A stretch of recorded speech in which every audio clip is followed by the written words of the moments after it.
hanya sampai di situ pemirsa, pengurus DPC Gerindra Jember melaporkan Partai Amanat Nasional atau PAN ke Bawaslu Jember.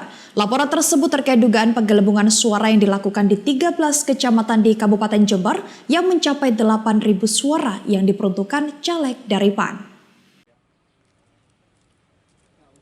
Ketua DPC Gerindra Ahmad Halim bersama caleg DPR RI Dapil 4 Jawa Timur Kawendra Lukistian mendatangi kantor Bawaslu Jember di Jalan Dewi Sartika, Kaliwates, Jember, Kamis siang.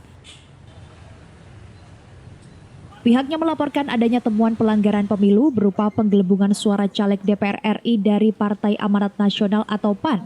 Jumlah penambahan suara tersebut mencapai 8.000 suara. Gerindra Jember sudah mengumpulkan bukti dugaan pelanggaran yang terjadi di 13 kecamatan di Kabupaten Jember. Kecurangan yang terjadi hingga 13 kecamatan merupakan kecurangan yang terstruktur, sistematis, dan masif, tidak menutup kemungkinan terjadi di kecamatan lainnya. Halim merasa dirugikan dengan hasil rekapitulasi caleg DPR RI di tingkat kecamatan tersebut dan meminta Bawaslu mengusut tuntas dugaan pelanggaran pemilu tersebut.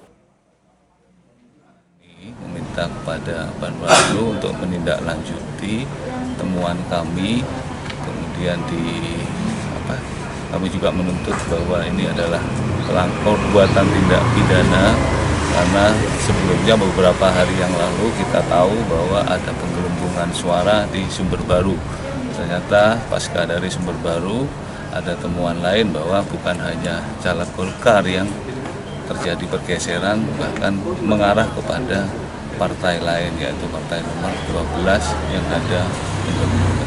Kami melaporkan temuan kami di lapangan, tim riset internal kami bahwa penggelembungan itu nyata adanya, ada di beberapa kecamatan dan mungkin bisa mengarah ke TSM ya. Karena kalau misalnya bicara konteksnya DPR RI adalah Jember Lumajang, mungkin bisa lebih dari 50% kita temukan selisih suara yang cukup signifikan. Kan bukan hanya signifikan, satu suara saja harus kita perjuangkan seperti itu.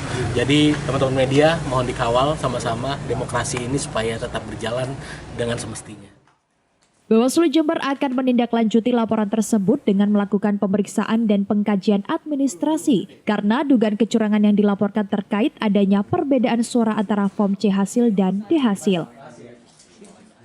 Nah, di surat laporan tadi ini ada 13 kecamatan yang dilaporkan, tetapi kami masih mau cek kembali bukti-bukti yang disampaikan begitu. Di laporan tersebut ada penambahan perolehan suara. Nah, ini yang kami masih belum tahu persis apakah ini pergeseran dari salah satu caleg atau pergeseran dari suara partai atau pergeseran dari partai lain. Harus disandingkan dulu dengan hasil pengawasan, harus kami kaji dan analisa terlebih dahulu. Meski saat ini sudah mulai dilakukan rekapitulasi tingkat kabupaten, Bawaslu Jember tetap menerima laporan adanya dugaan pelanggaran pemilu 2024. Dari Jember, Vicky Mardika mengabarkan untuk KJTV.